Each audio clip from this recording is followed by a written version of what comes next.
नमस्कार,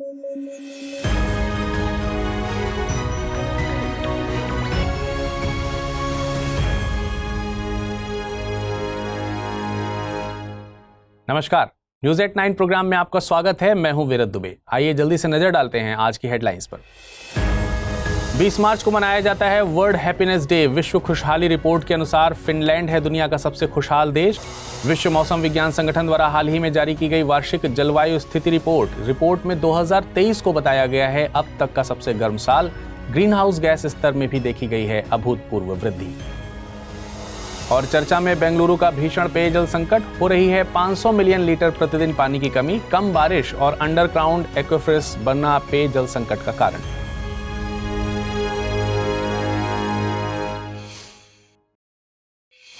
चलिए खबरों में आगे बढ़ेंगे, लेकिन उससे पहले आपको बता दें, अगर आप इस बुलेटिन को पीडीएफ फॉर्मेट में पढ़ना चाहते हैं तो अमृत उपाध्याय 007 इस टेलीग्राम से जुड़कर डाउनलोड कर आसानी से पढ़ सकते हैं।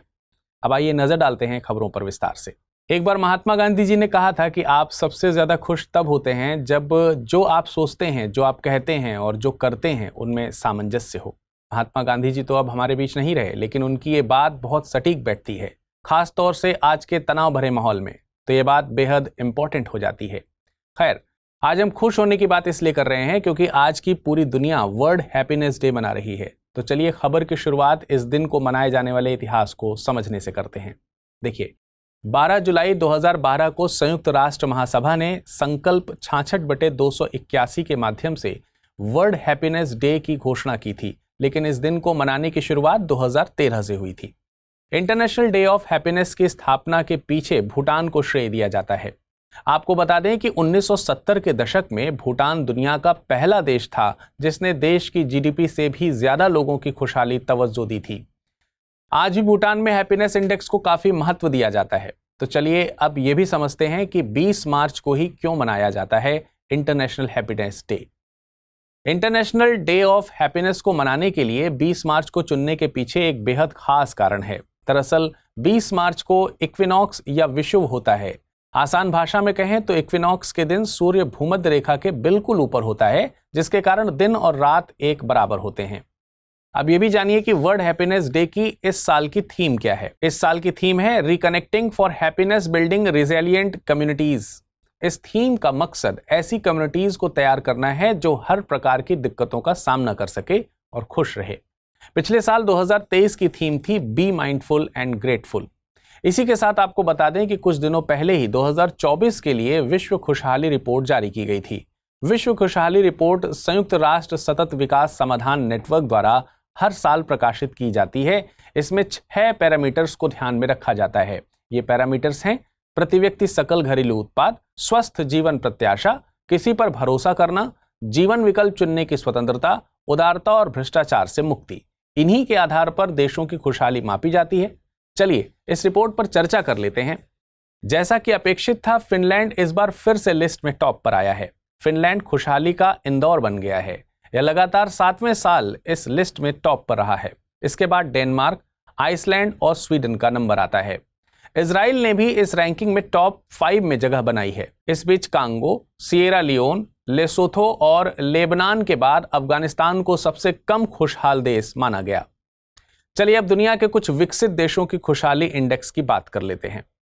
संयुक्त राज्य अमेरिका रैंकिंग में पिछले वर्ष के 16वें स्थान से गिरकर इस वर्ष 23वें स्थान पर आ गया है। इस वर्ष कनाडा 15वें स्थान पर रहा, जबकि ब्रिटेन 20वें, जर्मनी 24वें और फ्रांस 27वें स्थान पर रहा।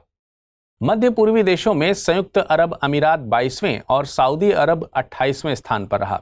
एशियाई देशों में सिंगापुर 30वें स्थान पर रहा, जापान 50वें पर और दक्षिण कोरिया 51वें स्थान पर। भारत 126वें स्थान पर है, जबकि चीन 60वें, नेपाल 93वें, पाकिस्तान 108वें, म्यांमार 118वें, श्रीलंका 128वें और बांग्लादेश 129वें स्थान पर हैं। रिपोर्ट में कहा गया है कि भारत में अधिक उम्र का संबंध उच्च जीवन संतुष्टि से है। हालांकि वृद्ध भारतीय महिलाओं ने वृद्ध पुरुषों की तुलना में कम जीवन संतुष्टि की सूचना दी। इसमें कहा गया है कि शिक्षा और जाति ने महत्वपूर्ण भूमिका निभाई है, यानी माध्यमिक या उच्च माध्यमिक वाले वृद्ध वयस्कों और उच्च सामाजिक जातियों के लोगों ने औपचारिक शिक्षा के बिना अपने समकक्षों और अनुसूचित जाति और अनुसूचित जनजाति के लोगों की तुलना में उच्च जीवन संतुष्टि की रिपोर्ट की है। रिपोर्ट में यह भी कहा गया है कि दुनिया भर में हर क्षेत्र में महिलाएं पुरुषों की तुलना में कम खुश हैं। उम्र बढ़ने के साथ लिंग अंतर भी बढ़ता जा रहा है। विश्व मौसम विज्ञान संगठन यानी WMO द्वारा हाल ही में एक नई वार्षिक जलवायु स्थिति रिपोर्ट प्रकाशित की गई है। इस जलवायु स्थिति रिपोर्ट में पाया गया है कि 2023 ऑन रिकॉर्ड सबसे गर्म वर्ष था। रिपोर्ट में कहा गया है कि ग्रीन हाउस गैस स्तर यानी GHG, सतह का तापमान, समुद्र की गर्मी, समुद्र के स्तर में वृद्धि, अंटार्कटिक समुद्री बर्फ का आवरण, ग्लेशियर का पीछे हटना आदि सहित जलवायु प्रणाली के संकेतकों के कई रिकॉर्ड भी टूट गए हैं। तो चलिए एक एक करके इन 6 इंडिकेटर्स की बात करते हैं। सबसे पहला है ग्रीन हाउस गैस स्तर। वायुमंडल में GHG का अभूतपूर्व स्तर ग्रह के तेजी से गर्म होने के पीछे मुख्य कारण है। आपको बता दें कि कार्बन डाइऑक्साइड, मीथेन और नाइट्रस ऑक्साइड जैसी गैसें वायुमंडल में आने वाले सौर विकिरण को रोकती हैं और ग्लोबल वार्मिंग में योगदान करती हैं। WMO की रिपोर्ट के अनुसार GHG की सांद्रता 2022 में रिकॉर्ड उच्च स्तर पर पहुंच गई है। दूसरा इंडिकेटर है सतह का तापमान। 2023 के लिए सतह के पास का वैश्विक औसत तापमान पूर्व औद्योगिक स्तर से ऊपर 1.45 डिग्री सेल्सियस तक बढ़ गया। यह भी एक रिकॉर्ड है। हालांकि वायुमंडल में GHG सांद्रता में वृद्धि वैश्विक तापमान में वृद्धि का प्राथमिक कारण है, लेकिन पिछले साल अल नीनो की शुरुआत ने ही तापमान में वृद्धि में योगदान दिया था। आपको बता दें कि अल नीनो भूमध्य रेखीय प्रशांत महासागर में सतही जल के असामान्य रूप से गर्म होने को संदर्भित करता है। इसी के साथ महासागर की ऊष्मा पर भी बात कर लेते हैं। गौरतलब है कि महासागरों ने 1971 के बाद से GHG द्वारा फंसी लगभग 90% अतिरिक्त ऊष्मा को अवशोषित कर लिया है। वे लगातार गर्म होते जा रहे हैं और उनमें ऊष्मा की मात्रा बढ़ गई है। रिपोर्ट के अनुसार 2023 में महासागरीय ताप सामग्री OHC यानी महासागरों द्वारा संग्रहित ऊष्मा की कुल मात्रा 65 साल के अवलोकन रिकॉर्ड में अपने उच्चतम स्तर पर पहुंच गई है। रिपोर्ट में कहा गया है कि गर्म तापमान के कारण वैश्विक महासागर में औसत दैनिक समुद्री हीटवेव कवरेज 32% का अनुभव हुआ है, जो 2016 में 23% के पिछले रिकॉर्ड से काफी ऊपर है। MHW तब होता है जब समुद्र के किसी विशेष क्षेत्र की सतह का तापमान कम से कम 5 दिनों के लिए औसत तापमान से 3 या 4 डिग्री सेल्सियस ऊपर बढ़ जाता है। अगला पैरामीटर जिसकी हम चर्चा करेंगे वो है अंटार्कटिक समुद्री बर्फ विस्तार। फरवरी 2023 में अंटार्कटिक समुद्री बर्फ का दायरा घटकर 1.79 मिलियन वर्ग किलोमीटर रह गया, जो 1779 में उपग्रह युग शुरू होने के बाद से एक नया रिकॉर्ड है। WMO की रिपोर्ट के अनुसार जून से नवंबर की शुरुआत तक साल के समय में यह दायरा रिकॉर्ड निचले स्तर पर रहा। अगला पैरामीटर है हिमनद का कम होता एरिया। हाइड्रोलॉजिकल वर्ष 2022-23 में संदर्भ ग्लेशियरों के वैश्विक समूह को ऑन रिकॉर्ड सबसे बड़ा नुकसान हुआ। उत्तरी अमेरिका और यूरोप के ग्लेशियर विशेष रूप से प्रभावित हुए। WMO की रिपोर्ट के अनुसार संदर्भ ग्लेशियरों का वार्षिक द्रव्यमान संतुलन, जो कि ग्लेशियर द्वारा प्राप्त या खोए गए द्रव्यमान की मात्रा और पानी के बराबर मीटर में व्यक्त किया जाता है, 2022-23 में एक नए निचले स्तर पर गिर गया था।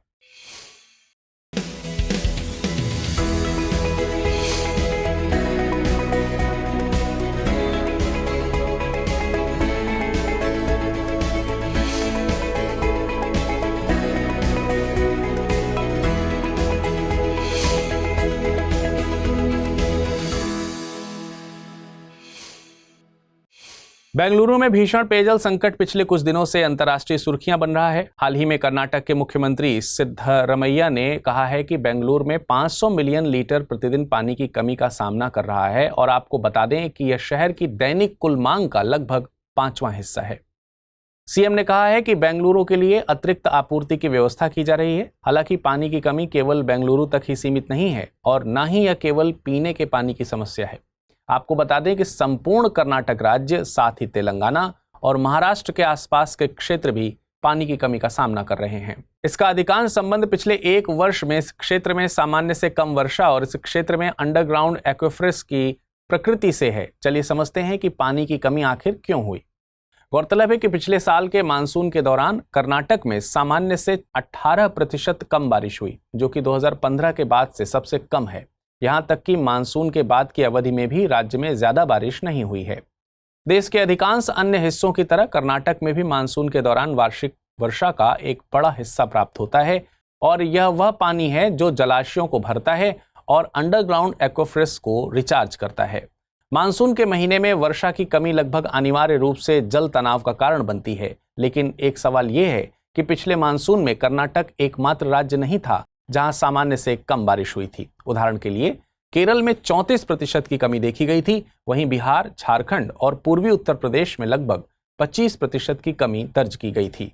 तो कर्नाटक में ऐसी क्या बात है जिससे यहाँ पानी की भीषण कमी देखी गई लेकिन अन्य राज्यों में नहीं? तो देखिए, कर्नाटक के मामले में जो अंतर है वह क्षेत्र में अंडरग्राउंड एक्वाफर्स की प्रकृति से पड़ता है। दरअसल दक्षिण भारत में यह एक बहुत अलग तरह की एक्वाफर्स प्रणाली है।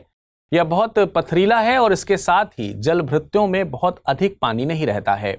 वे जल्दी खाली हो जाते हैं और वे बहुत जल्दी रिचार्ज भी हो जाते हैं। इसका मतलब यह है कि लंबे समय तक सूखे की स्थिति में भूजल संसाधन तुरंत लंबे समय तक टिके रहने में सक्षम नहीं है। यह उत्तर भारत के एक्वाफर्स से बहुत अलग है, जिसकी जल धारण करने की क्षमता काफी बेहतर है। उत्तर भारत में एक्वाफर्स एक बार भर जाने पर कुछ वर्षों तक मांग को बनाए रखने के लिए पर्याप्त पानी रख सकते हैं। यही कारण है कि बिहार और उत्तर प्रदेश, जहां पिछले साल कर्नाटक से भी कम बारिश हुई थी, वहां पानी की इतनी कमी नहीं देखी गई है। कम वर्षा से एक और चीज देखी गई है, वो है जलाशयों में पानी का अपेक्षाकृत कम स्तर। केंद्रीय जल आयोग के नवीनतम आंकड़ों से पता चलता है कि कर्नाटक के जलाशयों में वर्तमान में उनकी पूरी क्षमता का केवल 26% पानी है, जो वर्ष के इस समय की अपेक्षा से कम 10% अंक कम है। वर्ष के इस समय कर्नाटक के जलाशयों में लगभग 8.8 बिलियन क्यूबिक मीटर पानी की अपेक्षा होने के बजाय वर्तमान में केवल 6.5 बिलियन क्यूबिक मीटर ही उपलब्ध है। और चिंता की बात यह है कि यह लगातार कम हो रहा है। CWC के डेटा से पता चलता है कि एक महीने पहले राज्य के जलाशयों में 7.78 बिलियन क्यूबिक मीटर पानी था, लेकिन ऐसा नहीं है कि सिर्फ कर्नाटक के जलाशयों में जल स्तर सामान्य से नीचे है। दक्षिण भारत के अन्य राज्य भी इसी समस्या का सामना कर रहे हैं। तेलंगाना की स्थिति तो और भी ज्यादा खराब है। तो फिर कर्नाटक का ही ऐसा हाल क्यों है? क्योंकि कर्नाटक में मांग अलग है और इसके जलाशय पड़ोसी राज्यों की तुलना में तेजी से कम हो रहे हैं। जाहिर है, गर्मी का मौसम शुरू होने से पहले ही राज्य को जल भंडार से अधिक पानी निकालने के लिए मजबूर किया जा रहा है। बेंगलुरु के लगभग आधे हिस्से को पीने का पानी पाइप से मिलता है। शेष आधा हिस्सा ज्यादातर भूजल यानी कि ग्राउंड वाटर का उपयोग करता है। जिन क्षेत्रों में पाइप से आपूर्ति है वहां ज्यादा व्यवधान का सामना नहीं करना पड़ रहा है, क्योंकि यह पानी जलाशयों से आ रहा है। इस प्रकार की स्थितियों में जब वर्षा कम हुई हो और जलाशयों का स्तर कम हो, सरकारों की प्रवृत्ति विशेष रूप से शहरी क्षेत्रों में पीने के पानी की जरूरतों को प्राथमिकता देने की होती है। बेंगलुरु के कुछ हिस्सों में जो भूजल पर निर्भर है, पीने के पानी की समस्या सबसे गंभीर है। जैसे जैसे गर्मियां शुरू हो रही हैं, राज्य में और भी बड़ा जल संकट पैदा हो सकता है, क्योंकि पानी की मांग केवल घरों से ही नहीं है, बल्कि उद्योग, कृषि और जल विद्युत क्षेत्रों से भी बढ़ रही है। और यह कमी मानसून की बारिश आने तक जारी रहने की संभावना है। अब आपने बेंगलुरु जैसे शहर में पानी की कमी के कारणों को जान लिया है। अब सवाल यह है कि बेंगलुरु और अन्य जगहों पर पानी की कमी से कैसे निपटा जाए।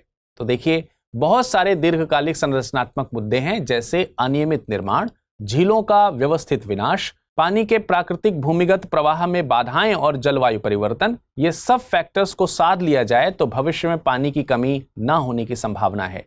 इसके साथ ही नागरिकों के साथ साथ राज्य सरकार को भी पानी को महत्व देना चाहिए।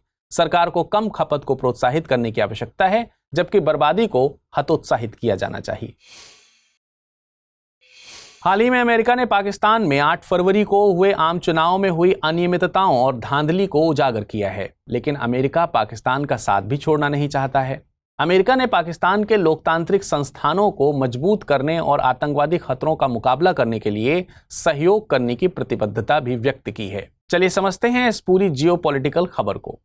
दरअसल अमेरिकी विदेश विभाग ने पिछले महीने पाकिस्तान में आम चुनाव के एक दिन बाद एक स्पष्ट बयान जारी किया था, जिसमें अभिव्यक्ति, संघ और शांतिपूर्ण सभा की स्वतंत्रता पर अनुचित प्रतिबंधों की बात कही गई थी।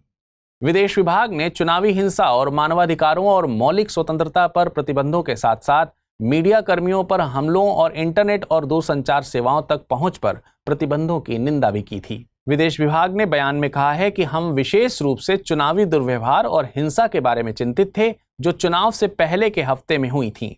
बयान में यह भी कहा गया है कि सबसे पहले आतंकवादी समूहों द्वारा पुलिस, राजनेताओं और राजनीतिक समारोहों के खिलाफ हमले हुए।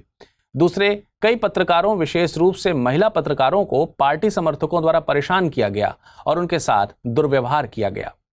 विभाग ने भी बताया कि चुनाव के दिन एक अंतर्राष्ट्रीय स्तर पर सम्मानित स्थानीय चुनाव निगरानी संगठन को देश भर के आधे से अधिक निर्वाचन क्षेत्रों में वोट टेबल देखने से रोक दिया गया था।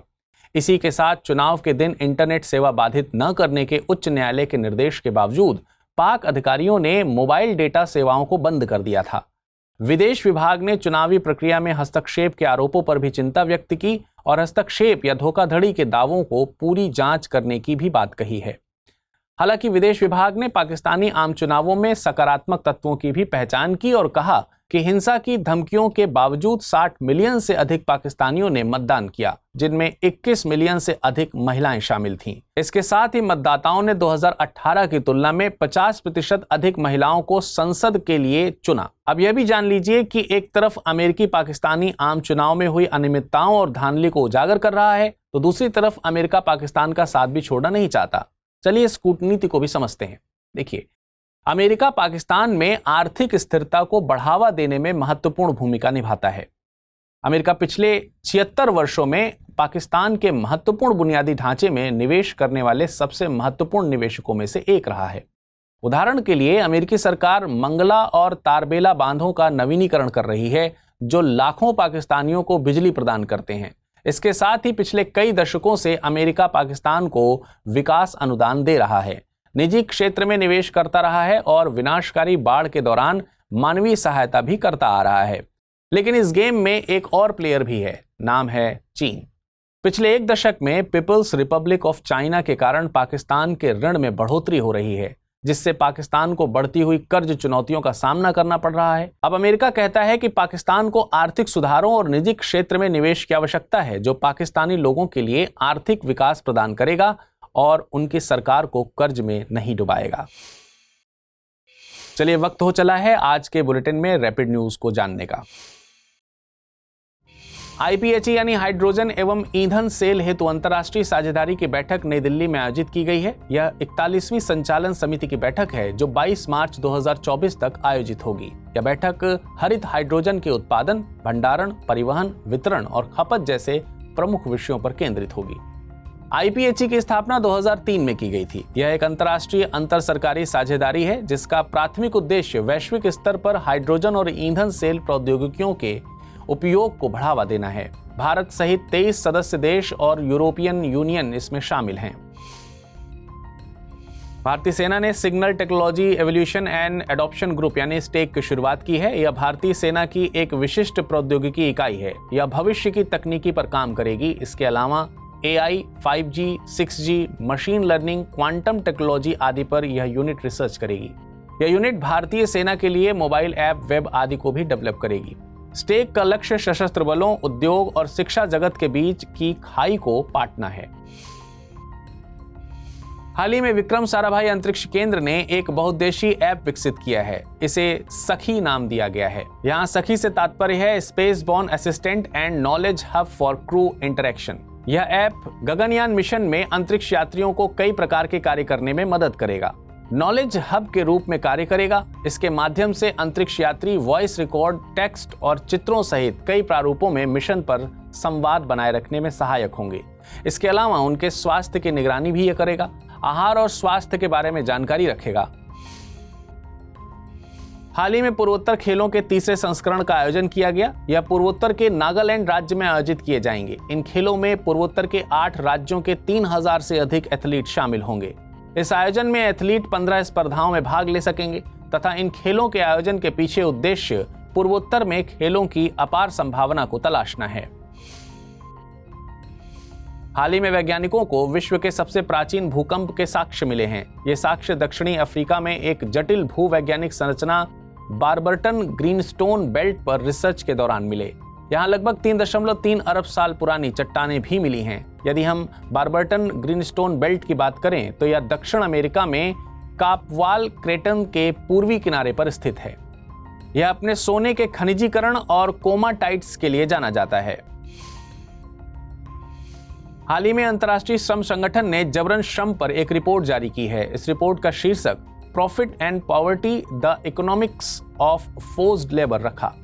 इस रिपोर्ट के अनुसार प्रत्येक 1000 में से 3.5 लोग जबरन श्रम में लगे हुए हैं तथा इस जबरन श्रम से प्रतिवर्ष $36 बिलियन का अवैध मुनाफा होता है और मुनाफे के मामले में यूरोप और मध्य एशिया शीर्ष पर हैं। इसके बाद एशिया और प्रशांत क्षेत्र का स्थान है।